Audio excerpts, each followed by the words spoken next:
Hello everyone, यह हमारी factories act की फर्स्ट वीडियो है। इसके अंदर हम हिस्ट्री, इसका स्कोप एंड ऑब्जेक्ट देखेंगे। स्टार्ट करते हैं हिस्ट्री से। Due to rising industrialisation in India, many labour practices begin to rise. जैसे जैसे देश में इंडस्ट्रियलाइजेशन बढ़ रहा था, वर्कर्स की भी जो है संख्या बढ़ती गई, लेकिन वर्कर्स की जो है हेल्थ एंड सेफ्टी से रिलेटेड कोई प्रोविज़न नहीं थे, और जिससे जो है एक्सीडेंट वगैरह की संख्या भी बढ़ रही थी। फिर कई एक्ट जो है वो पास किए गए, जैसे द फैक्ट्रीज एक्ट 1881, फिर से अमेंड किया गया 1891 में, जिसमें प्रोविजन दिए गए protection of children and regulation of women labour etc. फिर द फैक्ट्री एक्ट 1934 अगेन पास किया गया, लेकिन फिर भी कई कमियां रह गई थी। जैसे वर्किंग कंडीशन जो थी वर्कर्स की वो बहुत पुअर थी, वर्किंग आवर फिक्स नहीं थे, हेल्थ एंड सेफ्टी इशू थे, ठीक है, उनकी फिक्स पेमेंट का जो है कोई सिस्टम नहीं था, और उनके वेलफेयर फैसिलिटी उनके लिए कोई नहीं थी वर्किंग टाइम में, जैसे बाथरूम वगैरह कुछ भी।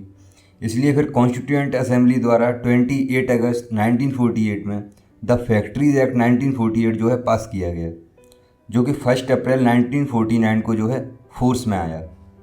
Now scope and object. It's act extend to whole of India include Jammu and Kashmir by act number 5 of 1970।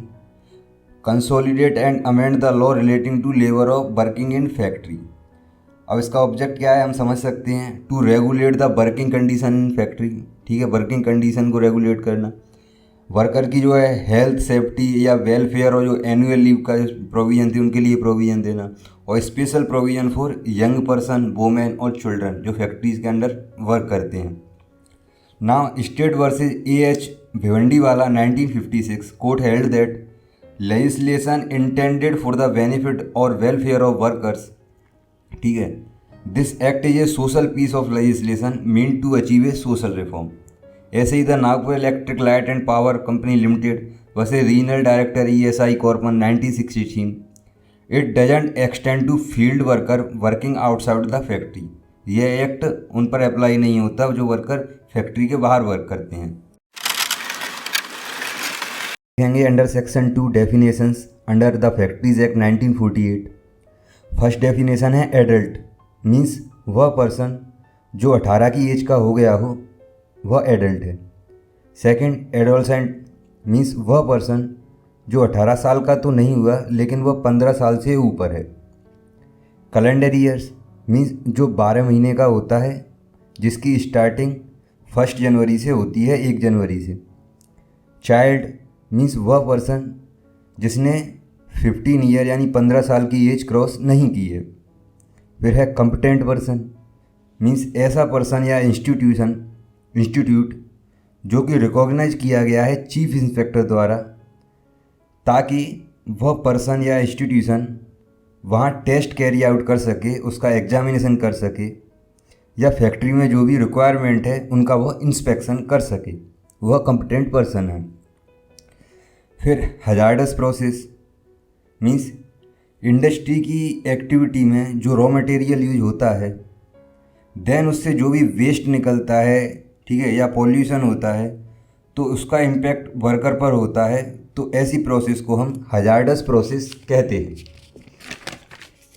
फिर है यंग पर्सन, मीन्स चाइल्ड और एडोलसेंट दोनों में से कोई भी, दोनों इंक्लूड हैं यंग पर्सन में।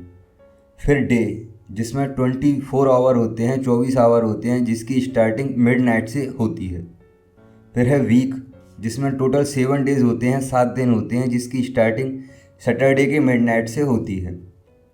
फिर पावर, ऐसा कोई भी इलेक्ट्रिक एनर्जी या एनर्जी जिसको मैकेनिकली जो है ट्रांसमिटेड किया जाए, लेकिन वह एनर्जी किसी पर्सन या एनिमल से जो है जनरेट ना हो, किसी व्यक्ति या जानवर से जो है जनरेट ना हो। फिर है प्राइम मूवर, मीन्स ऐसा इंजन या ऐसा मोटर या ऐसा कोई भी एप्लायंस जो जनरेट करता हो या प्रोवाइड कराता हो पावर। नेक्स्ट है ट्रांसमिशन मशीनरी, मीन्स कोई भी सैफ्ट, व्हील, ड्रम, पुली या system of pulley, coupling, clutch, driving belt और कोई अप्लायंस या डिवाइस जिससे प्राइम मूवर का मोशन ट्रांसमिटेड किया जा सके किसी भी मशीनरी की तरफ। फिर है मशीनरी, तो मशीनरी में इंक्लूड होता है प्राइम मूवर, ट्रांसमिशन मशीनरी या वे सभी अदर अप्लायंस जिनसे जो है पावर जनरेट, ट्रांसफॉर्म और अप्लाइड की जाती हो। नाउ मैन्युफैक्चरिंग प्रोसेस मीन्स किसी भी आर्टिकल या सब्सटेंस को यूज, सेल या ट्रांसपोर्ट, डिलीवर या डिस्पोजल करने के पर्पज़ से उसकी making, altering, repairing, finishing, packing, oiling, washing, cleaning etc.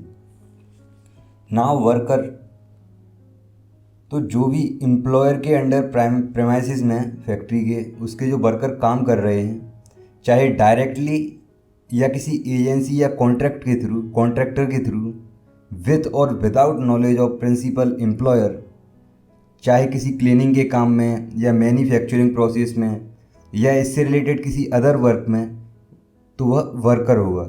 लेकिन इस डेफिनेशन में जो है यूनियन के आर्म्ड फोर्स के मेंबर इंक्लूड नहीं होंगे। नेक्स्ट, फैक्ट्री मीन्स ऐसा कोई भी प्रेमाइसिस जहां 10 या उससे अधिक वर्कर जो है 12 महीना में किसी भी दिन, 10 या उससे अधिक वर्कर 12th महीने में, 12 महीने में किसी भी दिन पावर की हेल्प से मैन्युफैक्चरिंग प्रोसेस कैरी आउट करते हों, वह फैक्ट्री कंसीडर की जाएगी पावर की हेल्प से। ऐसे ही जहां 20 या उससे अधिक वर्कर जो हैं 12 महीने के किसी भी दिन में अगर बिना पावर के मैन्युफैक्चरिंग प्रोसेस कैरी आउट कर रहे हैं तो वो भी फैक्ट्री होगी। मीन्स मैन्युफैक्चरिंग प्रोसेस में यदि पावर की हेल्प ली जा रही है तो 10 वर्कर या उससे अधिक होने चाहिए, अगर पावर यूज नहीं की जा रही है तो 20 या उससे अधिक। नेक्स्ट है ऑक्यूपायर मीन्स ऐसा पर्सन जिसका फैक्ट्री के ऊपर टोटल कंट्रोल हो, यानी फैक्ट्री ओनर को ही हम ऑक्यूपायर कहते हैं। यह इंडिविजुअल पर्सन भी हो सकता है या फिर कुछ मेंबर भी हो सकते हैं।